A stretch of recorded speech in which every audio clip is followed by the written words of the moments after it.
আসসালামু আলাইকুম এভরিওয়ান, সকলে কেমন আছেন? আশা করি সবাই ভালো আছেন। আমরা কিন্তু নতুন সময়ে যে সময় আমরা অ্যান্ড্রয়েড মোবাইল কিনি, ১ বছর ইউজ করি, ২ বছর ইউজ করি। অনেক অ্যাপ কিন্তু আমাদের মোবাইলে ইনস্টল করি। সেই অ্যাপ আবার ইনস্টল করার পর আমাদের কাজ শেষে আমরা কিন্তু আনইনস্টল করে দেই। সেই অ্যাপগুলা কিন্তু ভিতরে থেকে যায়, সম্পূর্ণ ডিলিট কিন্তু হয় না। সেই ক্ষেত্রে দেখা যায় যে আমাদের মোবাইল স্লো কাজ করে, হ্যাং করে, অথবা মোবাইলে অনেক ভাইরাস চলে আসে। তো আজকের এই ভিডিওতে দেখিয়ে দেবো যে কিভাবে ওই অ্যাপগুলা আপনি সম্পূর্ণ ডিলিট করে দেবেন।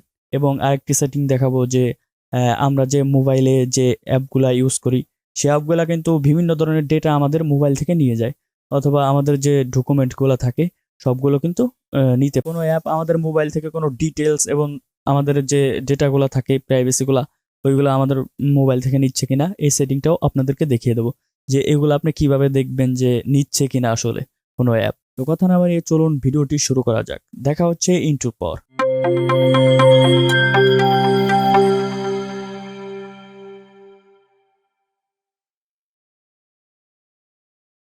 আমাদেরকে এইখান থেকে সরাসরি গুগল প্লে স্টোরটি ওপেন করে দিতে হবে। তারপর উপরের দিকে দেখুন যে আমাদের জিমেল অ্যাকাউন্ট রয়েছে, এই অপশনে একটি টাচ করতে হবে। তারপর এখানে দেখুন ম্যানেজ অ্যাপ অ্যান্ড ডিভাইস, এই অপশনে আপনাকে ক্লিক করতে হবে। এখানে উপরে দেখুন ওভারভিউ, তারপর দেখুন ম্যানেজ, আমাদেরকে ম্যানেজ অপশনে ক্লিক করতে হবে। তো এইখানে আমরা যত মোবাইল, আমাদের যত ডিভাইস অ্যাপ রয়েছে সবগুলো এখানে শো করবে। এটা হচ্ছে আমাদের মোবাইল এখন ইনস্টল করা আছে, তো এইগুলো আমরা ইউজ করতেছি। তো উপরের দিকে দেখুন ইনস্টল, এই অপশনে ক্লিক করতে হবে।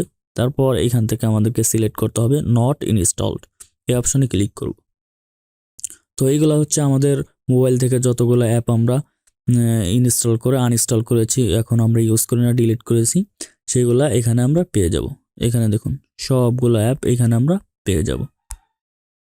তো এইগুলো আপনাকে ডিলিট করে দিতে হবে। আপনি যদি ডিলিট না করেন সেই ক্ষেত্রে কি হয়, আমাদের মোবাইল কিন্তু স্লো কাজ করে এবং অটোমেটিক কাজ করে, হ্যাং করে, মোবাইল অনেক স্লো হয়ে যায় এবং অনেক ভাইরাস মোবাইলে চলে আসে।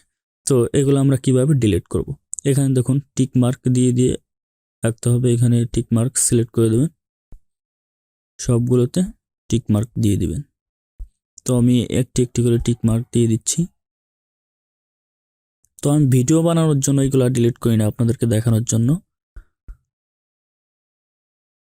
তো এখান থেকে এইভাবে করে আপনি দিয়ে দেবেন। তারপর উপরে দেখুন ডিলিট অপশন, এই অপশনে ক্লিক করবেন।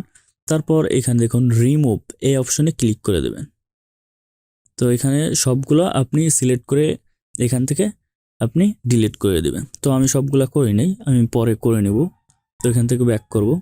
তো এখন হচ্ছে আপনাদেরকে দ্বিতীয় সেটিংটি দেখাবো আবার এখান থেকে। তো আমরা যে মোবাইলে যে অ্যাপগুলা ব্যবহার করি, সেই অ্যাপগুলা কিন্তু আমাদের মোবাইলে সব ইনফরমেশন অথবা অনেক কিছু আমাদের মোবাইল থেকে নিয়ে থাকে, আমাদের যত ইনফরমেশন ডকুমেন্টস থাকে। তো এইগুলা কোনো অ্যাপ আমাদের মোবাইল থেকে নিচ্ছে কিনা সেটা আমরা একবার ট্রাই করে দেখব। তো এখান থেকে আবার জিমেল অপশনে ক্লিক করব।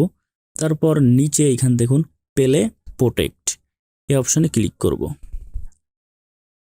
তো এখানে দেখুন স্ক্যান লেখা, এখানে যদি স্ক্যান দেন তাহলে আমাদের মোবাইল থেকে যত কোনো অ্যাপ যদি আমাদের মোবাইল থেকে কোনো ইনফরমেশন নিয়ে থাকে অথবা নিচ্ছে, সেগুলা এখানে উপরে অ্যাপ চলে আসবে। এখানে যদি আমরা স্ক্যানে ক্লিক করি, তো আমরা এখন দেখব যে আমাদের মোবাইল থেকে কোনো ইনফরমেশন কোনো অ্যাপ নিচ্ছে কিনা।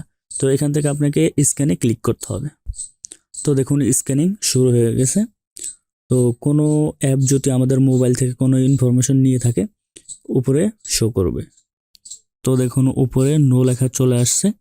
আমাদের মোবাইলে যত অ্যাপ ইউজ করি, কোনো অ্যাপই আমাদের মোবাইল থেকে কোনো ইনফরমেশন নেই। আজকের ভিডিওটি এই পর্যন্তই। যদি ভিডিওটি ভালো লেগে থাকে অবশ্যই একটি লাইক করবেন এবং আমাদের চ্যানেলটি সাবস্ক্রাইব করে আমাদের সাথেই থাকবেন। ধন্যবাদ, সুস্থ থাকবেন, ভালো থাকবেন।